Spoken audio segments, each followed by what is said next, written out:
planning for life's unexpected moments. Join the Bucketlist Accountant himself, David Patterson, as he explores the art of planning for the unplanned. Discover powerful strategies to safeguard your bucket list and business against unexpected events, from personal crises to global challenges.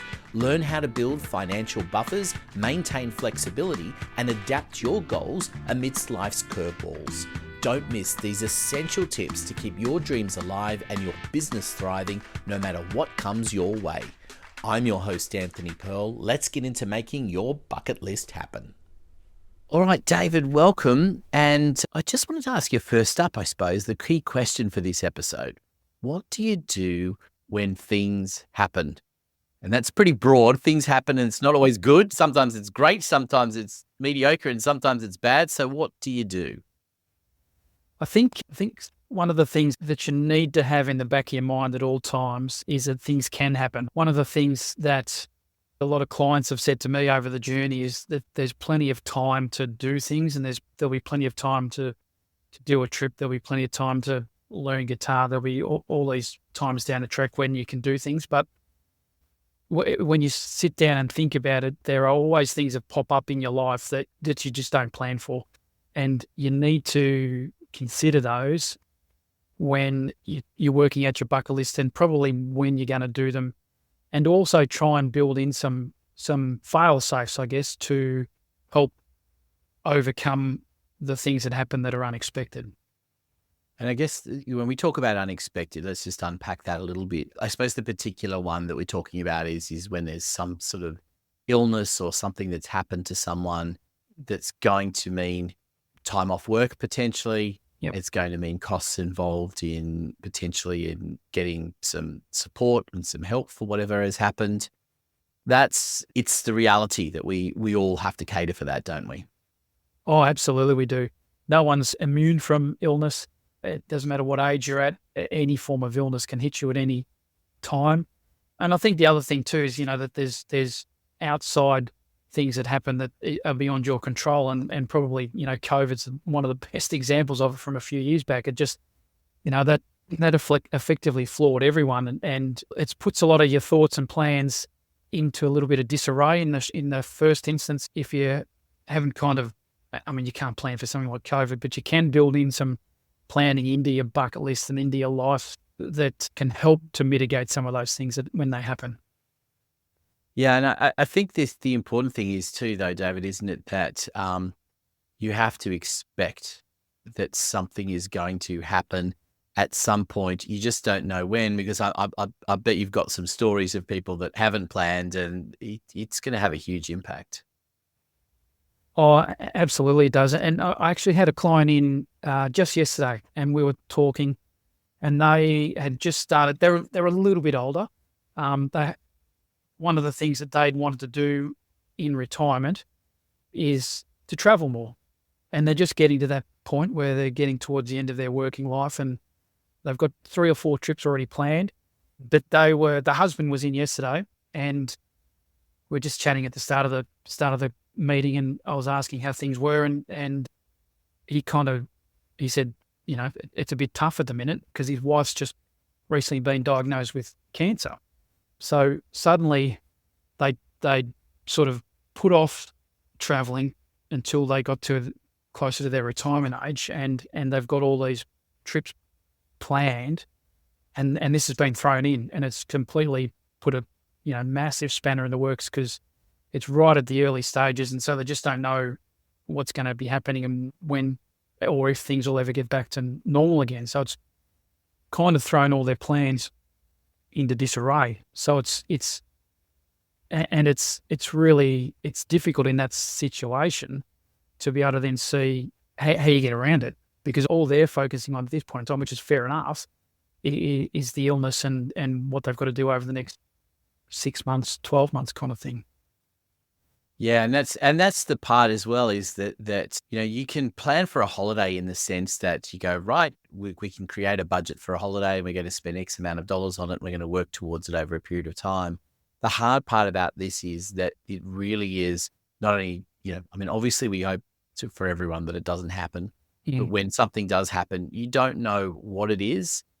you don't know ultimately how much it's going to cost you, because there's medical expenses, there's not being able to work expenses, Yep. and there's all sorts of other things that might happen as a result as well.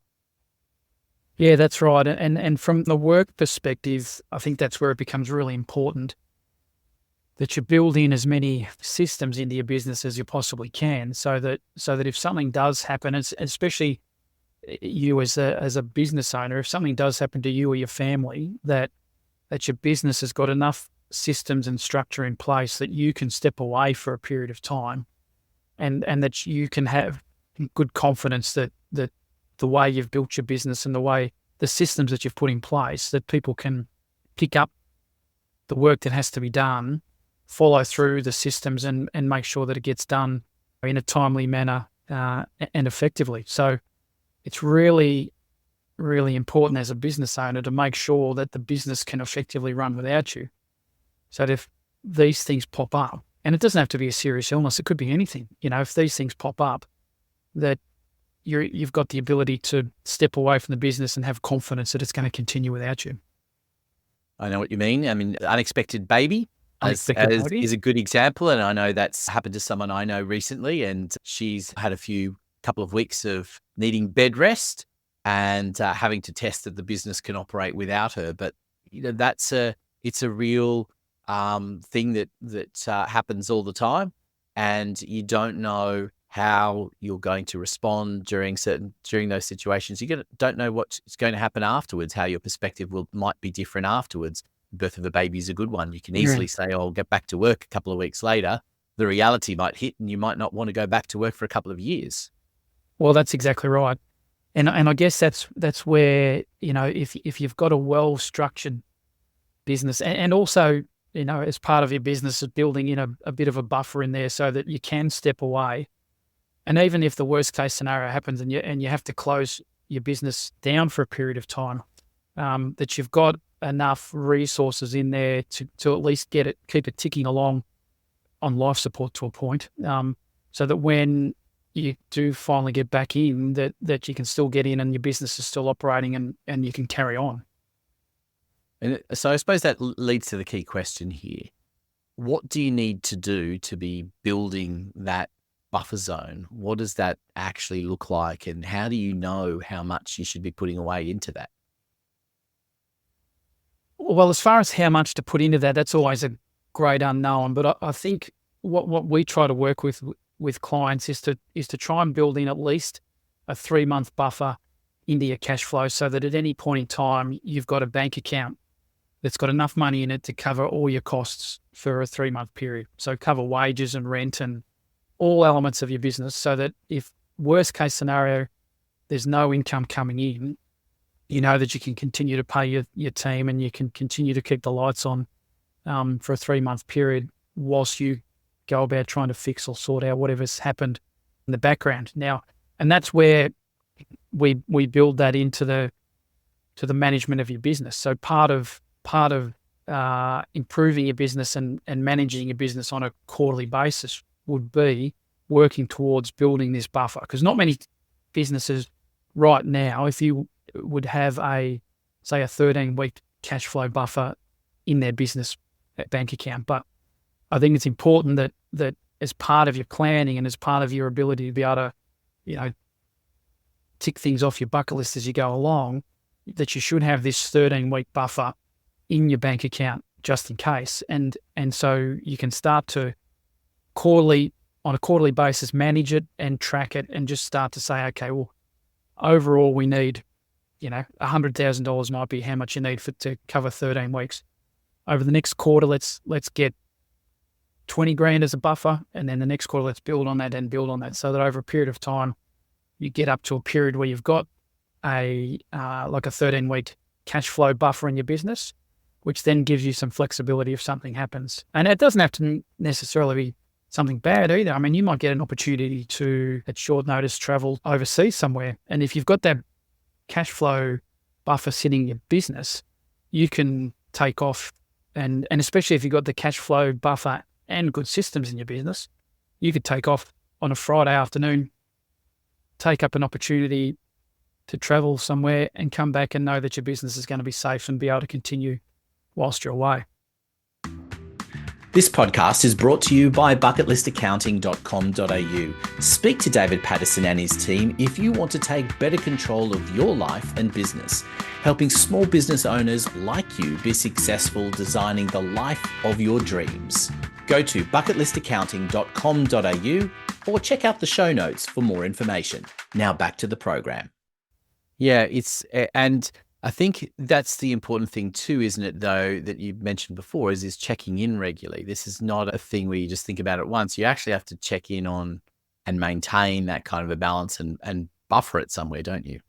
Absolutely. I think the minimum of a quarterly catch up with someone external, your accountant, your business coach, just to hold that accountability, because if you're setting the targets of saying, okay, I want to have a 3-week cash buffer by the end of the quarter, it's really important. If you're just doing it on your own, it becomes really easy to come up with a reason why you can't do it or you didn't do it. If you've got some accountability from an external source, it becomes a lot more, there's a little bit more incentive to achieve it. And also, if you know that that buffer will allow you a bit more flexibility in business and in your life, it sort of creates a greater incentive to be able to achieve it. So, and without that regular check-in, you can kind of just meander along, and suddenly you've gone 6 or 12 months down the track, and because it hasn't been a focus, you haven't achieved it. Yeah, it's absolutely. It's such an important idea to, as you say, to check in and to keep that buffer there. And I think we've talked about, kind of the unexpected in terms of illness and things that are happening personally. But I think there's also the things that happen at a more communal level. I mean, you sort of touched on COVID, but generally speaking, cost of living crisis, rents that rise, generally the prices that rise in these sorts of periods, and maintaining pace with that, because you can't always necessarily just pull a trigger and say, right, the cost of bread's gone up, so I'm going to raise the price of my product or service that I'm selling. Yep. And I think the important part about that is I think, and it's a natural reaction, as things get tight, you tend to sort of pull away a little bit and get a little more insular, so that you're focusing on the day to day and the loaf of bread, as an example, or just making sure that you've got the money to pay the bills. And you're right, the fact that your costs are going up doesn't mean you can necessarily pass that on to your customers at the same rate. And we're hearing the cost of living pressures. We're hearing that in the news every hour, aren't we? I mean, if you're reading a newspaper article, or you're watching a sunrise, or you're watching the news at night time, it's front of mind at the minute about the cost of living pressures. And so what does that do in terms of how you address the whole concept of the bucket list? Because working towards one thing on the bucket list, might then push down on the priority list, right? 100%. But I think also, what all it does is you just need to, in the short term in particular, just reassess some of the bucket list items that you might have, and potentially just reprioritize them for a small period of time. So some of the bigger items, the costlier items, you may just have to push out a little bit as far as a time frame goes. But I think it's really, really important that you don't give up on the bigger items, that you don't just say, gee whiz, that it's costing us, our mortgage has gone up, the electricity's going up, we can't afford this, or we can't afford that, and ditch it completely. I think it's those bigger goals have got to stay on your list. It just may mean that you have to park them for a small amount of time. But I think one of the things that it does do is it then allows you to maybe focus on some smaller bucket list items that you've got, and maybe make them a bit more of a priority rather than the bigger items. So instead of going away for 2 or 3 weeks, maybe target a local area and go away for a weekend to an area that you've not been before, and experience it for just a weekend. But I think during those tough times, it becomes really important to still have moments that are enjoyable. Yeah, I think it is important, isn't it, that the bucket list is not just about these high-level great concepts. It's about the principle behind them as much as anything else, isn't it? I mean, yes, it'd be great to have the European vacation for 6 weeks, but if at a real level, it's about a holiday and a break from work, isn't it? 100%. So you keep the European holiday on the list, and maybe there's an aspect there of looking at it and seeing whether there's a slightly different angle that you can come at it at to still have the holiday, but maybe on a slightly cheaper scale, or keep that European holiday as a big ticket item and just park it for a minute. Don't let it disappear, but just park it for a little bit and still take holidays here or take holidays there in the meantime, so that you can still enjoy the journey as you're going along. Absolutely. Well, I think the message here is plan for the unplanned in so many respects, but it's kind of like an insurance policy, really, isn't it? Absolutely. And I think the other thing that it does is it when you're going through the tougher times, it still gives you like a light at the end of the tunnel, I guess. So you've still got this bucket list item that you're aiming for, which can still help you get through the tougher times, and know that, cost of living crisis, as they call it, is not going to last forever. We will get out of it at some point in time. And if you've been able to work your way through it, I think what you'll find is that your ability to be able to take that bigger holiday or the costlier items will come quicker if you've chipped away at it and not forgotten about it during the tougher times. The Bucketlist Accountant podcast is brought to you by David Patterson and his team at Bucketlist Accountant. Go and visit their website for more information, details of course in the show notes. I'm Anthony Pearl, your host from Podcast Done For You. We look forward to having your company in the next episode.